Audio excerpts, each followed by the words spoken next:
चारधाम यात्रा के दौरान लगातार हो रहे हेलीकॉप्टर हादसों ने सरकार को झकझोर कर रख दिया है और हरिद्वार पहुंचे मुख्यमंत्री पुष्कर सिंह धामी ने बड़ा बयान देते हुए कहा कि तीर्थयात्रियों की सुरक्षा सर्वोच्च प्राथमिकता है। मुख्यमंत्री ने अपने सचिव को समीक्षा बैठक के निर्देश दिए हैं और कहा है कि अब चारधाम यात्रा के लिए हेलीकॉप्टर सेवाओं की निगरानी के लिए सख्त गाइडलाइन बनेगी। और धामी ने भरोसा दिलाया कि उत्तराखंड आने वाला हर श्रद्धालु पूरी तरीके से सुरक्षित है। और सीएम धामी ने कहा कि अभी चारधाम यात्रा की शुरुआत को 1 महीना 7 दिन हुए हैं और अभी तक 23 लाख श्रद्धालुओं ने अलग अलग धामों के दर्शन किए हैं।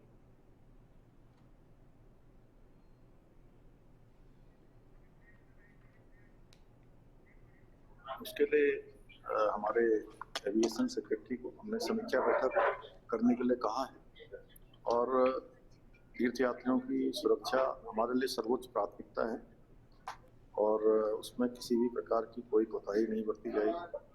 तत्काल इसकी एक गाइडलाइन बनाकर सुरक्षा के मानकों का पूरी तरह से पालन सुनिश्चित करवाया जाए। सभी यात्री सुरक्षित हैं और सबकी सुरक्षा ही हमारी सर्वोच्च प्राथमिकता है।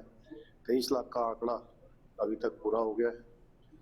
23 लाख तीर्थयात्रियों श्रद्धालुओं ने अभी तक दर्शन कर लिए हैं और इस पर यात्रा बहुत ऐतिहासिक होगी। अभी तो 1 माह 7 दिन हुए हैं। 23 लाख।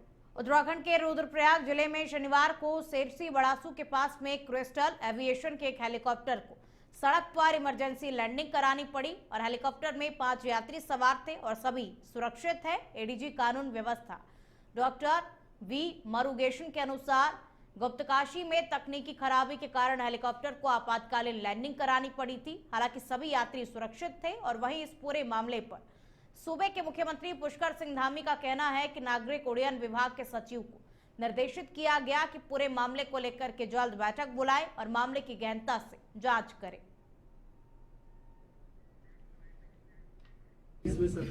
मैंने कल ही इसके लिए नागरिक उड्डयन के हमारे सचिव हैं उनको कल मैंने निर्देश दिया है कि आप तत्काल जो है इसकी एक बैठक करके इसकी। हरिद्वार में आगामी कांवड़ यात्रा की तैयारियों को लेकर के जिला अधिकारी मयूर दीक्षित ने कलेक्ट्रेट सभागार में अधिकारियों के साथ में बैठक की और जीएम मयूर दीक्षित ने बैठक में अधिकारियों से कहा कि कांवड़ मेले में जो भी काम होने हैं उनसे संबंधित वास्तविक और साइंटिफिक डीपीआर उनके कार्यालय में पहुंच जाए। उन्होंने कहा कि डीपीआर की समीक्षा के बाद ही धनराशि अवमुक्त की जाएगी और इसके साथ में ही उन्होंने कहा कि कार्यों में किसी भी प्रकार की लापरवाही और लीपापोती बर्दाश्त नहीं की जाएगी और कहा कि किसी भी प्रकार का या किसी भी स्तर पर भ्रष्टाचार बिल्कुल बर्दाश्त नहीं किया जाएगा।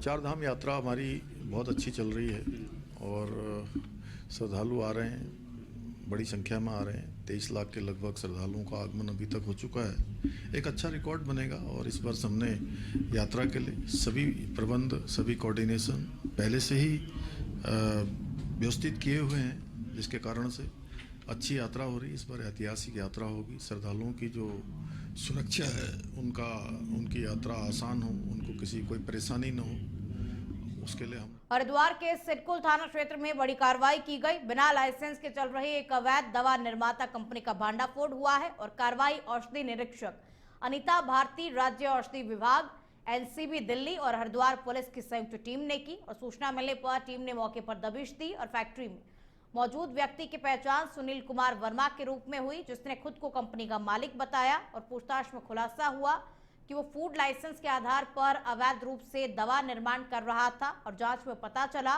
कि फैक्ट्री के पास दवा निर्माण का वैध लाइसेंस नहीं है। और टीम ने मौके से नारकोटिक्स की आशंका वाली दवाओं और कच्चे माल को जब्त कर सील कर दिया और नमूने जांच के लिए लैब भेजे गए और रिपोर्ट आने के बाद में ड्रग्स एंड कॉस्मेटिक एक्ट 1940 के तहत कार्रवाई की जाएगी। और एनसीबी को एक पूर्व नारकोटिक्स केस की जांच के दौरान इस फैक्ट्री की जानकारी मिली थी और फैक्ट्री को तत्काल सील कर आरोपी को हिरासत में लेकर के एनसीबी दिल्ली टीम अपने साथ में ले गई है।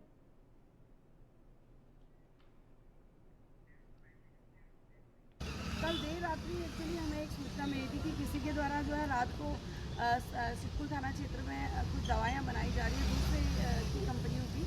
तो एनसीबी की टीम भी यहाँ आई हुई थी। एक्चुअली उनका एक केस दर्ज हुआ था दिल्ली में, उसी के रिगार्डिंग जो उनका मुलजिम था उसके द्वारा एक मुलजिम यहाँ पर भी था, उसका नाम लिया गया था। और इसी के क्रम में हम लोग वहाँ पे गए तो उसके द्वारा जो है एक सुनील कुमार वर्मा करके एक व्यक्ति है, उसके द्वारा एक खंडहर सा एक मकान है सिक्कुल में, वहाँ पे जो है एक रूम है, उसके अंदर मशीनें लगाकर। उत्तराखंड सरकार ने एक्सपायर्ड और अप्रयुक्त दवाओं के वैज्ञानिक और पर्यावरणीय दृष्टिकोण से जिम्मेदार निस्तारण के लिए एक बड़ा कदम उठाया है। राज्य भर में चरणबद्ध तरीके से ड्रग टेक बैक साइट्स बनाई जाएंगी, जहां आम लोग घरों में पड़ी बेकार दवाएं जमा कर सकेंगे। और उत्तराखंड अब जल्द ही देश का पहला ऐसा राज्य बनने जा रहा है जो कि दवाओं के सुरक्षित और वैज्ञानिक निस्तारण के लिए एक सुनियोजित प्रणाली लागू करेगा। मुख्यमंत्री पुष्कर सिंह धामी के स्वस्थ नागरिक स्वच्छ उत्तराखंड मिशन के तहत इस नई व्यवस्था की शुरुआत की जा रही है। और खाद्य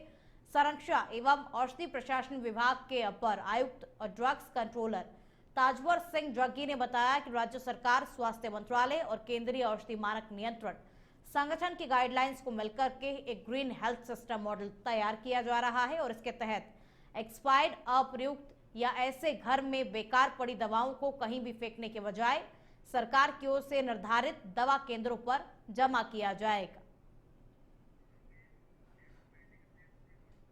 अभी आप देखेंगे बहुत सारी जो एक्सपायरी दवा है या किसी घर में दवाई बच जाती है तो वो ऐसे फेंक दी जाती है, जिससे कि आम जनमानस को भी प्रॉब्लम होती है, जानवरों को प्रॉब्लम होती है। जैसे कि आप देखेंगे गिद्ध के लिए बहुत बड़ी समस्या है, गिद्ध विलुप्त हो रहे हैं, तो जो डाइक्लोफेनिक या एसाइक्लोफेनिक होता है वो खाने से उनके हार्ट पड़ जाते हैं। तो उससे भी हम समझ रहे हैं कि अगर दवाएं ऐसी फेंकी जाए तो जानवरों को भी इसमें नुकसान है, आदमी मनुष्य को तो है ही। तो इसके लिए एक पॉलिसी बनाई गई है भारत सरकार के स्तर पे कि हर स्टेट में इस रामनगर में अपराधियों के अंदर पुलिस का खौफ समाप्त होता जा रहा है। और रामनगर क्षेत्र के साथ ही विभिन्न ग्रामीण इलाकों में लगातार अपराधी आपराधिक घटनाओं को अंजाम देने में पूरी तरीके से सक्रिय हो गए हैं, तो वहीं अपराधी पुलिस को भी खुलेआम चुनौती दे रहे हैं।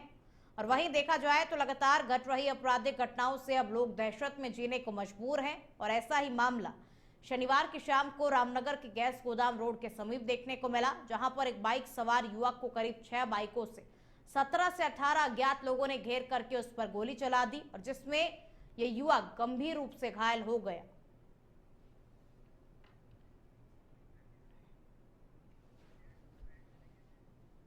देखिए, लगभग 6-6:15 बजे के करीब एक युवक जो कि ऊट पड़ाव में किसी दुकान से सामान ले रहा था, वो सामान लेते हुए उसने देखा कि 4-5 बाइकों में अज्ञात सवार उसके पास रुके और उन सवारों द्वारा उसको कुछ बताया गया और उसके बाद उसका फ़ोन छीन लिया गया और उसके कंधे पे गोली मार दी गई। तो ये लड़का जो है बगल वाली दुकान में जाके इसने शय लिया और तभी आसपास के लोग वहाँ आ गए। उनको देखकर ये बाइक सवार वहाँ से भाग गए और जिसकी दुकान में उन्होंने वो ये छुपा था उसने उसको तुरंत ही हॉस्पिटल पहुँचाया और सूचना भी पुलिस को दी। हमारी टीमें सारी रवाना हो रखी हैं और